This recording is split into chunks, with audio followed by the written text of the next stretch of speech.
Assalamualaikum warahmatullahi wabarakatuh. Para pendengar radio Indonesia yang kami cintai, kami hormati. Mari mengkaji ayat-ayat yang diterjemahkan oleh Universitas Islam Indonesia. Baiklah, kita meneruskan ayat-ayat kemarin dan kita tidak akan bosan mengulang-ulang ayat yang masih kita butuhkan penjelasannya. Kita mulai sekarang dari ayat atau kajian ayat 23 surat Al-Baqarah. A'udzubillahi minasyaitonirrajim. Wa in kuntum fi raibin mimma nazzalna 'ala 'abdina fa'tu bi suratin min mithlih wad'u syuhada'akum min dunillahi in kuntum shadiqin. Di terjemahan UI dijelaskan, jika kalian masih ragu tentang kebenaran wahyu yang kami turunkan kepada hamba kami, buatlah satu surat saja yang sepadan dan panggillah seluruh penolongmu selain Allah bila tuduhanmu benar. Logika umumnya adalah bahwa mereka ini menuduh Al-Quran karangan Muhammad dan mereka yakin betul Muhammad hanyalah seorang manusia. Normalnya kalau betul Muhammad seorang manusia dan bisa mengarang Al-Quran, mereka yang mengklaim mereka lebih cerdas, lebih pintar, lebih terpelajar harusnya bisa ngarang Al-Quran. Dan Al-Quran menantang mereka cukup satu surat saja yang menandingi Al-Quran.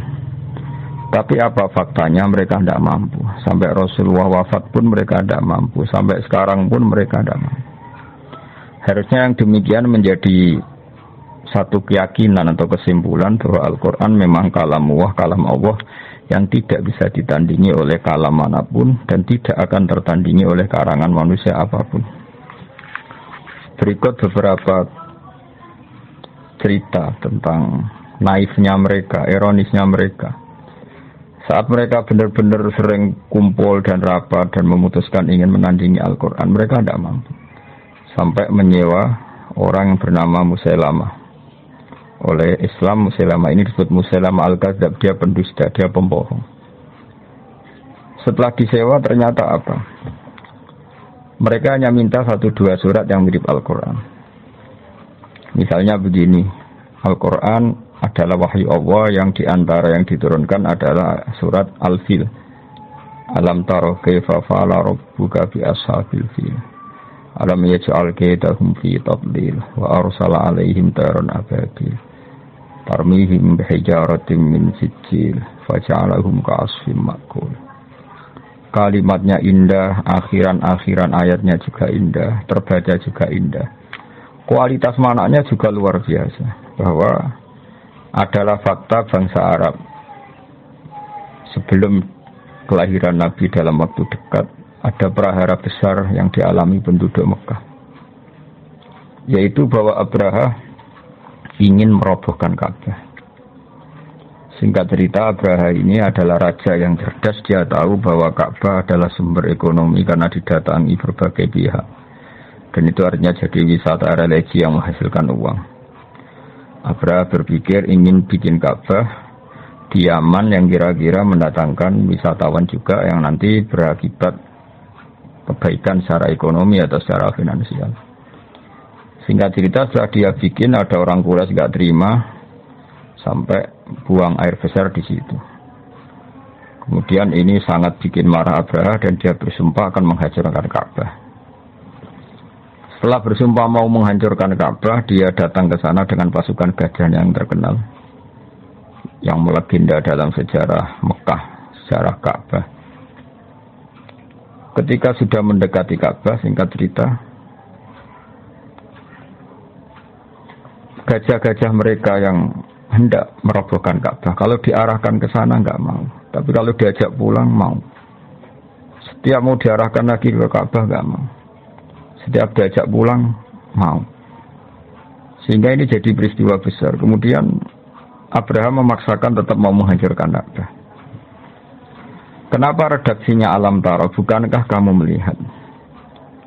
Berikut pendengar saya kutip sebagian sejarah pokok di sini. Tentu saat itu yang Sayyidul Qaumi, tuan daripada yang dipertuan besar di Mekah, di kampung Quraisy atau suku Quraisy adalah Sayyid Abdul Muthalib. Dia adalah mbah kandung Rasulullah Shallallahu Alaihi Wasallam, Muhammad bin Abdullah bin Abdul Muthalib. Abraha sebagai seorang raja, dia relatif berperadaban. Dia tanya, kalau saya mau menghancurkan Ka'bah, siapa yang harus saya temui? Kata masyarakat, ya Abdul Muthalib Sayyidu Hadal Wadi. Abdul Muthalib dia adalah pemimpin di sini. Tapi sebelum itu Abraha adalah merampas sekian unta dari kampung Quraisy, termasuk untanya Abdul Muthalib yang kurang lebih sampai jumlahnya 100 unta.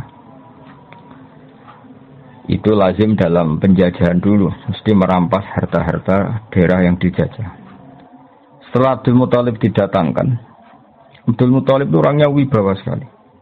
Dia punya karisma yang luar biasa. Sampai-sampai saking karisma beliau, Abraha ini duduk di singgasana, terus dia bilang, ya Abdul Muthalib, kalau kamu duduk di sebelah saya, kaum saya pasti tidak terima, karena saya ini raja di raja. Tapi kalau kamu duduk di bawah, saya tidak punya nyali, saya di atas, kamu di bawah. Singkat cerita, akhirnya Abraha ini duduk sejajar dengan Abdul Muthalib. Setelah duduk bersama, kata Abraha, saya ingin merobohkan Ka'bah, tapi saya tidak ingin perang. Sebab itu ungsikan kaum bangsa kamu. Kata Abdul Muthalib, ndak itu ndak urusan saya. Yang penting unta saya yang kamu sita kamu kembalikan. Abraha terkaget-kaget. Dan dia terkaget-kaget karena melihat kearifan Abdul Muthalib, kewibawaan Abdul Muthalib, dan dia orang besar yang dituakan, yang dianggap pemimpin besar. Dia terkaget-kaget ketika seorang Abdul Muthalib hanya memikirkan hartanya, bukan memikirkan Ka'bah. Sampai Abraha bilang, Anta Sayyidu Hadal Wadi, kamu ini tuan daripada penduduk sini. Dan penduduk sini semuanya keberatan kalau Ka'bah saya hancurkan. Tapi kamu sebagai pemimpin mereka, malahan tidak memikirkan Ka'bah, malah hanya memikir, unta kamu harus saya kembalikan. Aneh kamu. Kata Abdul Muthalib dengan kearifan dan keyakinan tauhidnya yang luar biasa, karena beliau adalah mbah Rasulullah. Beliau mengandung Nurul Mustafa, nurnya Rasulullah. Beliau bilang, unta itu milik saya, sebab itu urusan saya dan kamu hanyalah urusan unta. Soal Ka'bah, Baitullah, inna li hadal baiti rabban hamahu. Soal Ka'bah, Baitullah itu ada yang punya, yaitu Allah, pasti menjaganya. Jadi saya tidak perlu memikirkannya, pasti dijaga oleh yang punya. Maksud Abu Thalib tentu Allah Subhanahu wa ta'ala. Kata Abraha, oke, unta kamu saya kembalikan dan sekarang saatnya saya mau menghancurkan Ka'bah. Kata Abu Thalib, silahkan dan pasti nanti yang punya melindunginya. Inna li hadal baiti rabban hamahu. Setelah itu Abdul Muthalib datang ke Ka'bah. Dia pegang halaqatul bab. Halaqatul bab itu semacam kayak ya pegangan pintu. Di situ Abdul Muthalib bilang, ya Allah, ini rumahmu, engkau pasti menjaga ini. Setelah itu dia ngajak masyarakatnya, ngajak kaumnya. Setelah dia berdoa, wahai kaumku, ayo kita ke atas gunung, melihat madza fa'ala rabbukum, apa yang nanti dilakukan Tuhan kamu terhadap orang-orang yang mau merobohkan Ka'bah. Singkat cerita, Abdul Muthalib dan para masyarakat Mekah ke gunung-gunung yang tinggi, yang dekat Ka'bah, melihat apa yang akan dilakukan Allah. Saking yakinnya Allah tidak akan membiarkan Ka'bah dihancurkan. Setelah itu datanglah Abraha dan bala tentaranya yang benar-benar ingin menghancurkan Ka'bah. Apa yang terjadi? Datanglah burung ababil. Burung ababil ini burung yang membawa kerikil-kerikil tajam dari neraka. Dan di situ tertulis alamat yang mau dijatuhin, sehingga semuanya tepat sasaran, tidak mengenai suku Quraisy. Ini termasuk Qudratullah, di mana burung yang tidak punya akal menjatuhkan kerikil tepat sasaran. Sehingga sebelum ada bom pintar, bom beralamat, bom yang terprogram dulu, orang sudah menyaksikan kecanggihan burung ababil. Yang menjatuhkan kerikil mesti tepat pada yang salah, tepat pada sasaran. Di sini diterangkan oleh Allah Subhanahu wa taala dengan begitu indah secara kebalaghaan, secara kesusastraan, yaitu alam taro kaifa fa'ala rabbuka bi ashabil fil.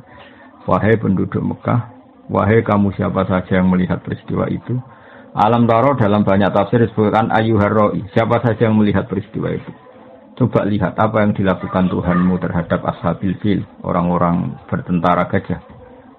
Bukankah mereka saya hancurkan dan mereka sia-sia? Tadlil artinya amal mereka sia-sia. Dan wa arsala alaihim taran ababil, dan Tuhanmu yaitu Allah mengutus pasukan ababil. Yang ababil tadi membawa hijaratan min sijjin. Wa arsala alaihim taran ababil tarmihim bihijaratin min sijjin. Faja'alahum ka'asfin ma'kul. Ini urutan ayat yang luar biasa. Alam tara kaifa fa'ala rabbuka bi ashabil fil. Alam yaj'al kaidahum fi tadlil wa arsala 'alaihim tayran ababil tarmihim hijaratin min sijjin. Keindahan ini bukan terletak hanya karena diakhiri lam, semuanya sukun ya sukun semua sebagai waqaf, tidak. Tapi kualitas kesejarahan yang begitu dijelaskan detail dan faktual, yaitu nyata-nyata ada yang melihat, bersaksi melihat alam taro, dan mereka benar-benar taro melihat. Benar-benar ada pasukan gajah disebut ashabil fil. Benar-benar ada burung yang bernama ababil. Benar-benar ada batu kecil yang benar-benar min sijil. Semuanya diredaksikan begitu indah. Dan faktual memang itu nyata. Sehingga orang-orang Quraisy ketika dengar ayat itu enggak berkutik. Betapa Quran itu indah dan enggak mungkin tertandingi. Kesejarahnya kena, bahasanya kena, keindahan pendengarannya kena.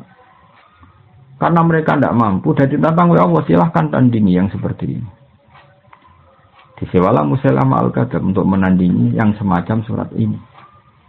Apa yang terjadi? Musailamah datang. Dia ngomong sekenanya saja. Sampai si penyewanya itu kecewa semua.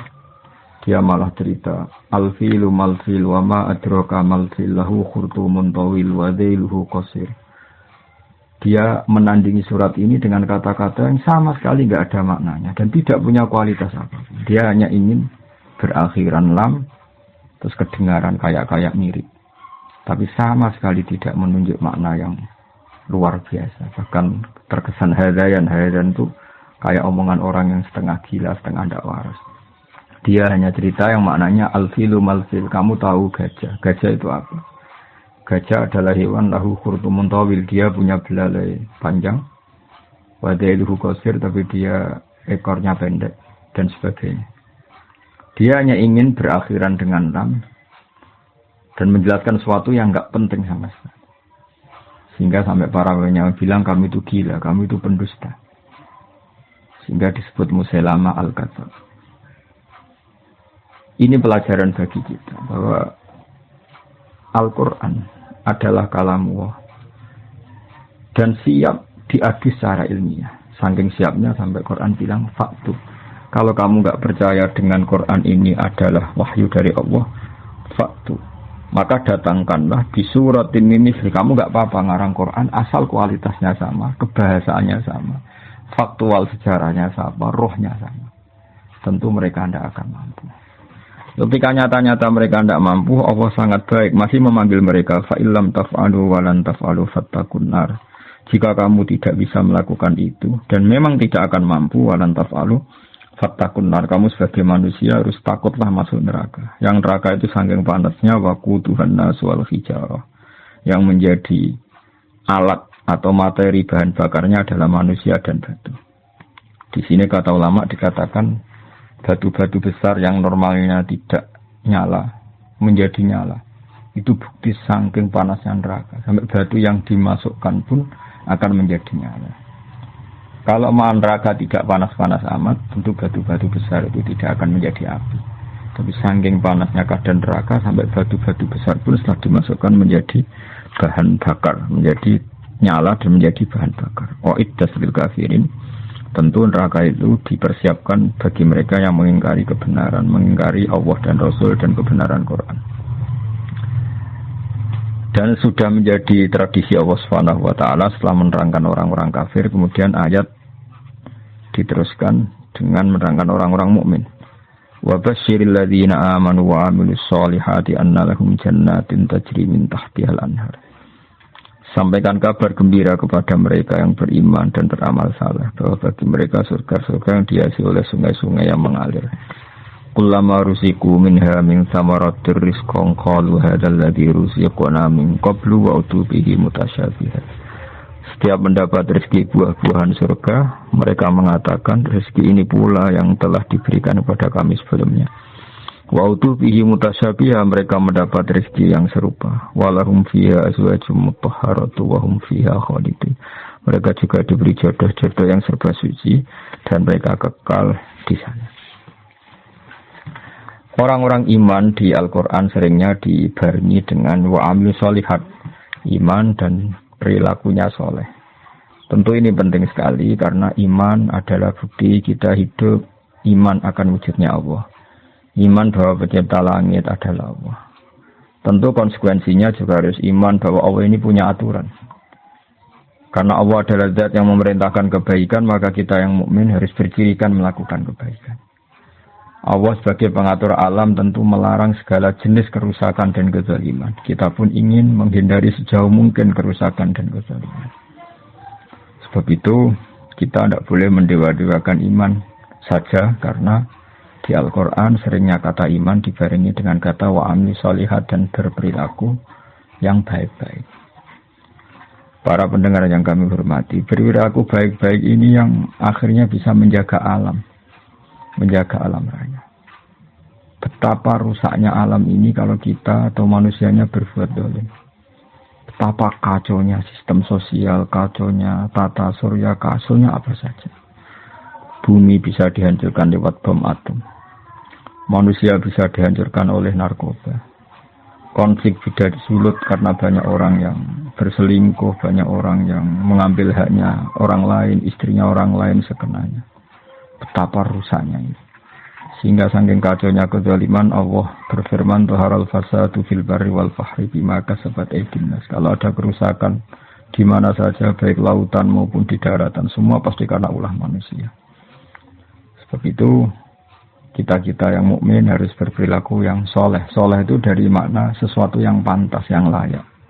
Baik layak secara agama, layak secara etika publik, maupun layak dengan alam. Artinya kita berperilaku sesuatu yang alam itu tidak menolak perilaku kita. Misalnya kita tidak bikin pencemaran, tidak bikin kerusakan di bumi dengan bom atom, dengan zat-zat kimia yang merusak alam, dan sebagainya, dan sebagainya. Sebab dalam bahasa Arab, solihun masoluhalise, sesuatu yang layak disebut soleh. Sehingga kita sebagai mukmin harus melakukan suatu amalan solihan. Baik yang hubungannya dengan Allah disebut ibadah mahdhah, kayak kita sholat, kita sujud, kita puasa. Maupun yang berhubungan dengan sama-sama manusia, sama-sama makhluk. Kita baik sama orang tua, keluarga, teman, anak. Dan tentu juga harus baik dengan alam. Kita tidak merusak alam ini dengan bom atom, dengan kimia yang tidak pada tempatnya, tidak merusak dengan pencemaran. Bayangkan misalnya air yang menjadi sumber kehidupan, kemudian diracuni oleh kimia-kimia yang membahayakan. Kita semua akan mati karena nggak ada sumber kehidupan, karena airnya tercemari oleh limbah, oleh sesuatu yang madarat, yang membahayakan. Sehingga kita sebagai mukmin selalu berdoa sama Allah supaya hidup kita adalah hidup yang baik, hidup yang soleh, dan hidup kita adalah cerminan dari iman kepada Allah Subhanahu wa Ta'ala, yang diantara paketnya adalah orang mukmin adalah orang-orang sing amilus sholihat. Karena Allah adalah zat yang baik, yang selalu membalas orang-orang yang baik. Kemudian orang-orang baik ini dijanjikan Allah annalahum jannatin tajri min tahtil anhar. Orang-orang ini akan masuk surga, di mana surga itu serba indah. Di antara gambaran indahnya adalah hiasi sungai-sungai yang mengalir, dan tentu dicukupi segala sumber rezeki, termasuk dicukupi juga kebutuhan-kebutuhan biologis manusia. Disebut walahum fiha azwajum mutahharah, punya istri-istri atau pasangan-pasangan yang tersucikan. Sudah gitu ditutup dengan wahum fiha khalidun, dan orang-orang baik di surga itu selamanya-lama. Perlu dimengerti oleh banyak pemirsa bahwa wahum fiha khalidun, kata ulama ahli fikih disebutkan kenapa orang mukmin yang amalnya di dunia terbatas. Misalnya orang soleh mungkin hidupnya hanya 60 tahun atau 80 tahun. Berarti amalnya dia hanya 80 tahun atau 60 tahun. Kenapa Allah begitu baik dan dibalas dengan surga yang selamanya lama, bukan hanya surga yang berdurasi 80 tahun. Kata para ulama, ini bagian dari sirinya, rahasianya hadis innamal a'malu binniyat. Amal itu akan mendapat pahala berdasar komitmen niat. Karena orang mukmin itu berniat andaikan hidup selamanya lama di dunia juga dia akan iman selamanya lama. Maka dibalas Allah, dia pun masuk surga selamanya lama. Ini sirinya kenapa wahum fiha khalidun. Selain tentu satu karena fadlnya Allah, rahmatnya Allah, kata para ulama. Ini sebagai balasan orang mukmin yang zaman di dunia berkomitmen akan iman selamanya lama. Kalau saja mereka ditakdir hidup 1 juta tahun pun, mereka akan iman 1 juta tahun. Dan kalau mereka diberi hidup tanpa batas, mereka tidak terbatas juga akan selalu iman kepada Allah, Rasul, dan Al-Quran. Dan iman kepada kebenaran. Sehingga sebagai balasannya, niatnya, komitmennya iman, maka dibalas dengan surga yang mereka berstatus wahum fiha khalidun selama-lamanya di surga. Saya kira demikian, semoga ini bermanfaat. Ini kita tutup dengan shadaqallahul azim. Insyaallah pertemuan berikutnya kita teruskan dalam kesempatan yang lain mulai ayat 26 surat Al-Baqarah. Assalamualaikum warahmatullahi wabarakatuh.